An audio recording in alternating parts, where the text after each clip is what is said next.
अस्सलाम वालेकुम फ्रेंड्स, मैं प्रोफेसर एस.जे. आपको अपने चैनल प्लांट्स लवर पर खुशामदीद कहता हूँ।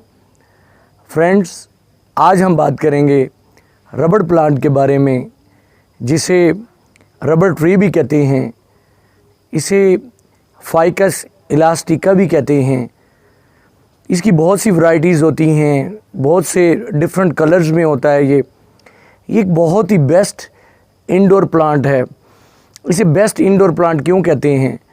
क्योंकि इसे लो लाइट की ज़रूरत होती है, बहुत कम पानी जो है देने से ये अच्छी तरह ग्रो करता है, और थोड़ी सी केयर करने से ये बहुत अच्छी तरह ग्रो कर जाता है। इसलिए जो लोग इंडोर प्लांट्स को लाइक करते हैं तो उनके लिए ये एक बेस्ट चॉइस है रबड़ प्लांट।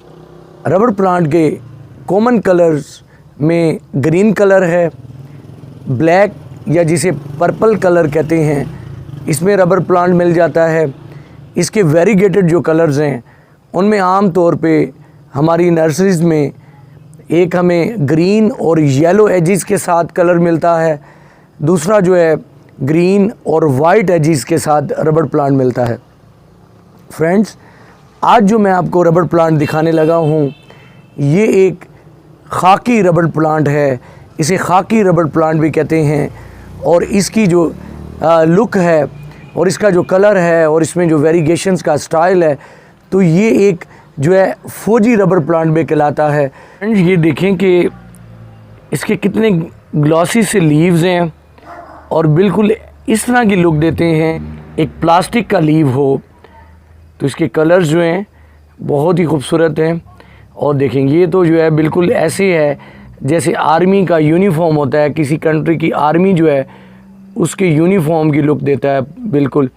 तो इसमें जब न्यू लीव आता है तो कुछ इस तरह से लुक देता है। ये भी लीव जो हैं जब न्यूली ग्रो कर रहे थे तो ऐसे थे, और जितना फिर ओल्ड लीव होता है तो उसकी लुक जो है उतनी ही चेंज हो जाती है। ये देखें, ये इसके ओल्ड लीव की जो है लुक है। ये देखें, ये देखें।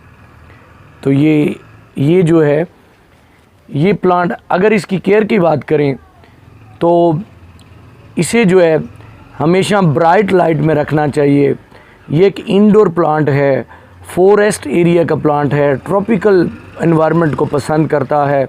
तो इसे ऐसा एनवायरनमेंट पसंद करना चाहिए जहाँ पे छनी हुई लाइट आए। कभी भी सूरज की लाइट जो है इस पर डायरेक्ट नहीं पड़नी चाहिए। अगर इस पर डायरेक्ट लाइट पड़ेगी तो इसके लीव्स जो हैं वो बर्न होना शुरू हो जाएंगे।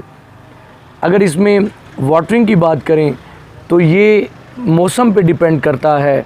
इसका ग्रोइंग सीज़न फ़ेब से अक्टूबर तक का होता है। इसमें जो है इसकी ग्रोथ अच्छी होती है, और उसके बाद जो है ठंड के महीनों में इसकी ग्रोथ रुक जाती है। तो इसे गर्मियों में जो वाटरिंग है वो रेगुलर वाटरिंग करनी चाहिए। एक वाटरिंग के बाद जब नेक्स्ट वाटरिंग आप करें तो इसमें वाटरिंग जो है आपने नेक्स्ट वाटरिंग जो है वो तब करनी है जब इसकी सॉइल जो है वो हल्की सी जो है वो ड्राई हो जाए। 1 से जो है 2 इंच तक जब इसकी जो सॉइल आपको ड्राई लगे तो आपने तब इसमें वाटरिंग कर देनी है। आपने उंगली को इस तरह से डैप करके देखना है, और ये देखें कि अगर इसमें मॉइस्चर हो और ये जो है अभी ड्राई ना हो तो तब आपने इसमें वाटरिंग नहीं करनी। सर्दियों में इसकी वाटर रिक्वायरमेंट कम हो जाती है। सर्दियों में जस्ट 1 वीक में आप 1 से 2 बार इसमें वाटरिंग कर सकते हैं। आप इसकी रिक्वायरमेंट को देखें। अगर ये ऐसा एनवायरनमेंट है जहाँ पे सर्विस जल्दी ड्राई हो जाती है तो फिर 2 बार वाटरिंग करें, और अगर सर्विस ड्राई नहीं हो रही तो जस्ट 1 बार वाटरिंग करें, वो भी तब जब आपको सर्विस इसकी ड्राई लगे। ये लो वाटरिंग को, कम पानी को तो बर्दाश्त कर लेगा, लेकिन अगर इसमें ज़्यादा वाटरिंग करेंगे तो इसमें रूट रॉट का प्रॉब्लम आ जाएगा और ये अपने लीव्स को गिराना शुरू कर देगा। इसके लीव्स का गिरना जो है वो इसकी तरफ से इंडिकेशन होता है कि इसमें कुछ गलत हो रहा है। अगर इस पर लाइट डायरेक्ट पड़ रही है, सूरज की शुआएं ज़्यादा डायरेक्ट पड़ रही हैं, तब भी ये लीव गिरा देगा। अगर आपने इसमें कोई खाद ज़्यादा डाल दी है तब भी लीव्स को गिरा देगा, और अगर इसमें आपने वाटरिंग ज़्यादा कर दी है तो तब भी लीव्स को गिरा देगा। और अगर जो है इसके लीव ऐसे झुक जाएं तो ये इंडिकेशन होता है इसकी तरफ से कि मुझे पानी की ज़रूरत है, आपने मुझे पानी कम दिया है, तो आपने फिर इसमें वाटरिंग कर देनी है। जब इसका न्यू लीव आता है तो ये रेड कलर का जो है, ये देखें, ये जो है इस तरह से ग्रो करता है और उसके बाद इसमें लीव आ जाता है। इसकी अगर सॉइल की बात करें तो मैं तो जो है जब भी किसी प्लांट को नर्सरी से लाता हूँ तो उसके अंदर जो है अपना बनाया हुआ जो है सॉइल मिक्सचर जो है उसमें उसे जो है प्लांट कर देता हूँ। तो उसमें जो है मैं जो है आम जो मट्टी होती है जिसे मैं आपको भी मैं रिकमेंड करता हूँ कि भालू मट्टी का इस्तेमाल करें, जो कि सैंड और मट्टी का मिक्सचर होता है। आप जो है वो 50% कोकोपीट, 30% और 20% आप वर्मी कंपोस्ट या गोबर की गली हुई, सड़ी हुई, अच्छी तरह कंपोस्ट की हुई आप उसमें खाद डाल दें तो ये इसके लिए बेस्ट न्यूट्रेंट्स हैं।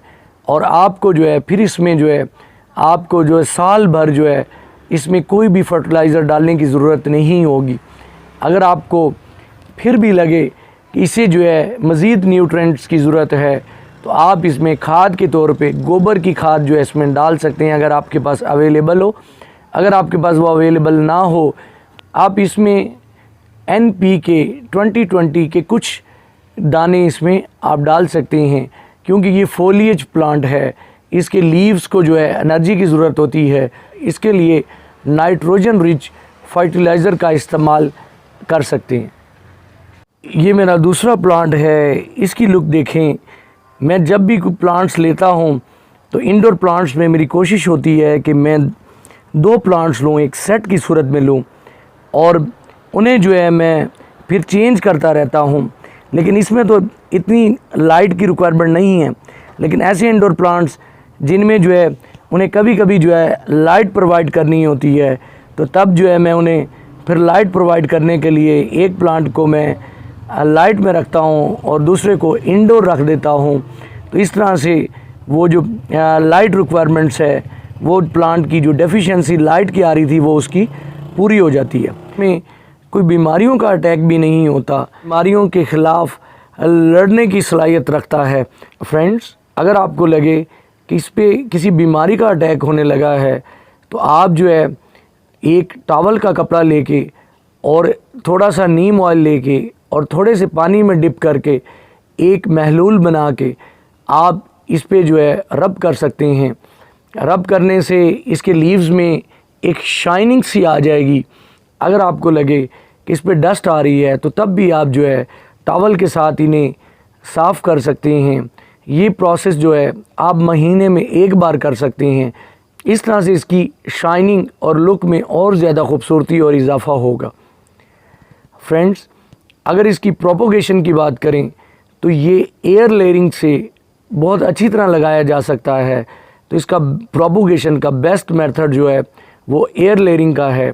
ये कटिंग से भी लगाया जा सकता है। आपने जब भी इसकी कटिंग लेनी हो, जैसे कि ये प्लांट आप देख रहे हैं कि इसकी जो है ये शाख जो है यहाँ से ग्रो कर रही है, आप इसे कट कर सकते हैं।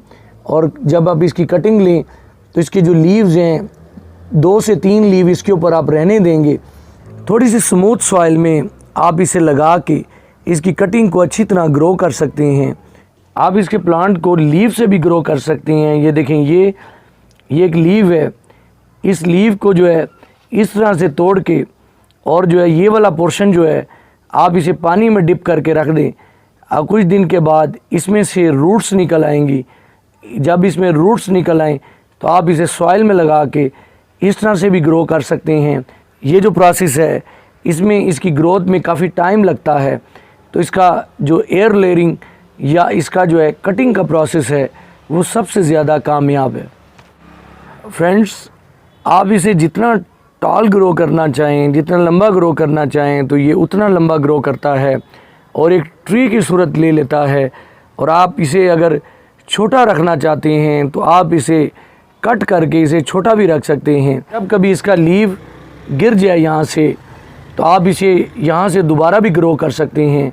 जहाँ से लीव टूटा है उस जगह पे थोड़ा सा कट लगा के छोटा सा आप जो है यहाँ से एक नया लीव दोबारा ले सकते हैं। फ्रेंड्स, मैं आज की वीडियो अपने तमाम व्यूअर्स के नाम करता हूँ जो मेरी वीडियोस को लाइक करते हैं और मुझे कमेंट्स करते हैं, जिसमें मुझे वो अप्रिशिएट करते हैं और मुझे इतनी अप्रिसिएशन मिलती है कि मैं फिर कोशिश करता हूँ कि जो है मैं आपके लिए इससे भी अच्छी जो है वीडियो बनाने की कोशिश करूँ और आपको जो इन्फॉर्मेशन आपको प्रोवाइड कर सकता हूँ किसी प्लांट के बारे में प्रोवाइड करूँ।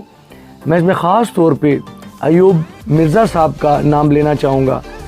वो मुझे, अगर आप देखें तो मेरी तमाम वीडियोस में उनके अगर कमेंट्स को आप रीड करें तो उन्होंने मुझे बहुत अप्रिशिएट किया है। कहीं कोई किसी वीडियो में कमी भी रह गई तो उन्होंने अप्रिसिएशन का जो है वो एक पॉइंट जो है वो नहीं छोड़ा और मुझे मज़ीद मोटिवेट किया है। तो जिसकी वजह से मैं हर लम्हा कोशिश करता हूँ मैं अपने चैनल पर ऐसी वीडियोस लाऊं जो बहुत ज़्यादा इन्फॉर्मेटिव। अगर आप प्लांट्स का शौक़ रखते हैं तो आप अपने प्लांट्स को मेरी वीडियो देख के, मैं जो इन्फॉर्मेशन आपको दे रहा हूँ उसे फॉलो करके अपने प्लांट्स को अच्छी तरह ग्रो कर सकें। मैं अब्दुल राशिद साहब का भी शुक्रिया अदा करना चाहता हूँ। उन्हें भी प्लांट्स का बेहद शौक़ है और जो है हम प्लांट्स की इन्फॉर्मेशन आपस में शेयर भी करते हैं, तो उनका भी जो है मुझे अप्रिशिएट करने में और जो है मुझे मोटिवेट करने में जो है बहुत ज़्यादा रोल है। मैं शाहिद साहब का भी शुक्रिया अदा करता हूँ। उन्होंने भी जो है जब मैंने चैनल की इब्तिदा की तो उन्होंने भी मुझे बहुत ज़्यादा गाइडेंस दी। तो इसी तरह मेरे बहुत से व्यूअर्स हैं तो वो जो है मुझे अप्रिशिएट कर रहे हैं, मेरी वीडियोस को लाइक कर रहे हैं, उनका थैंक्स कहता हूँ। और जो है मैं कोशिश करूँगा कि मज़ीद इम्प्रूवमेंट्स के साथ, मज़ीद वीडियोस के साथ आपके सामने हाजिर हूँ।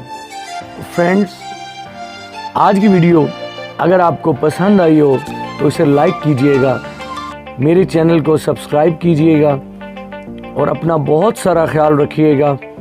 फिर किसी नए प्लांट के साथ और नई इन्फॉर्मेशन के साथ हाजिर होंगे। तब तक के लिए अल्लाह हाफिज़।